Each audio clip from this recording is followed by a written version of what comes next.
Hello, my name is Kyle Seti, and this is my game submission from the Construct 3 engine. I call it my cupcake from hell.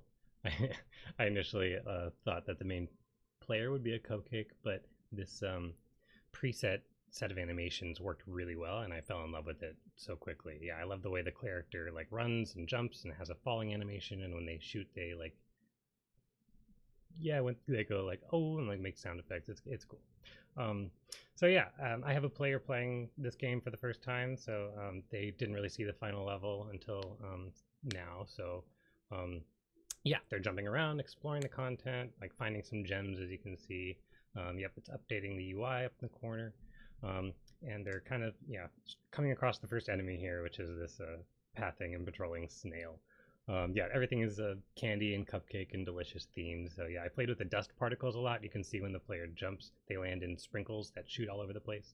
And yeah, they explode into like stars and hearts and stuff. It's really fun.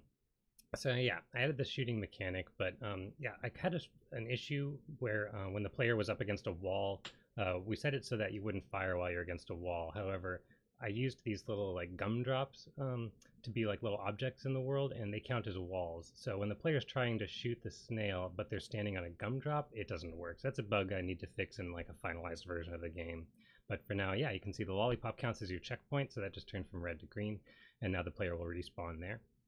I've got a moving platform here. Whoop, there we go. Whoa, saved yourself with a double jump. That was awesome. So yep, players going around collecting gems, exploring the level. Yeah, we got another checkpoint. Now we got there was a destructible wall right there that the player killed pretty quickly. Yeah, I got some pathing snails. Yep, exploring more of the level. The stained glass windows are just a decoration in the back. But yeah, I added a double jump just from default. I thought it worked pretty well for the physics of the game. Yeah, I have the little arrows from the shooting sticking in the wall. And as the player explores here, we'll show the few features that I've added in addition to the normal content of the game. There's a spike floor that if you hit it, it will kill you. So quickly the player used this little warp tool. I realized that if the player fell down to this level of my game, they didn't have a path back up to the start. And as you can see, they can't really get the key. So I added this warp pad that brings you back to whichever checkpoint is currently checked. That way you can teleport back to the top and then, yeah, kind of find the little secret key there.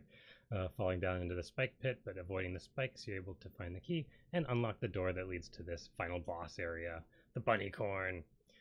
So yeah, the player found the key right away and went right through the door. And as you can see, the bunny corn doesn't really do much yet. It doesn't harm you very much, except the horn will kill you. So yeah, avoid that. But yep, I haven't added many animations here or anything, but I just wanted sort of this final boss to be a little different from the others. You have to shoot the horn itself a few times for it to die. And yeah, that's the end of the game. So yeah, just showing off quickly the stage and the code and everything. So yeah, this warp pad functions kind of similarly to the checkpoints in the event sheet.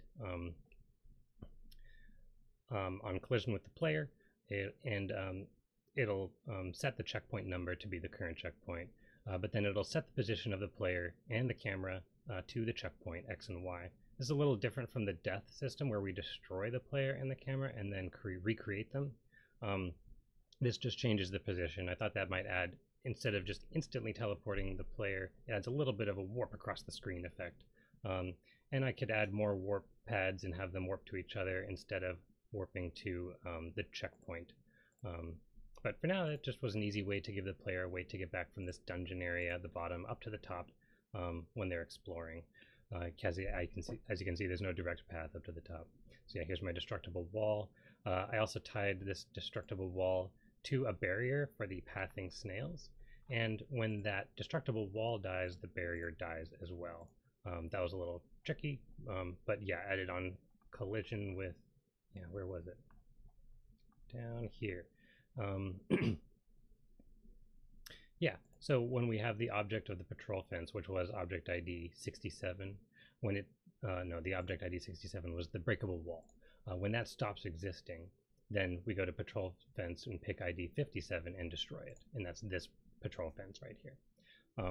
So yeah, the last feature I added was this locked door. So the locked door is down here. It hints that there might be a key that is needed to unlock it. And then, yeah, the player searches and finds this key here. So, yeah, in the event sheet, we added a key. On collision with the player, we have the player's key value set to true. So we added a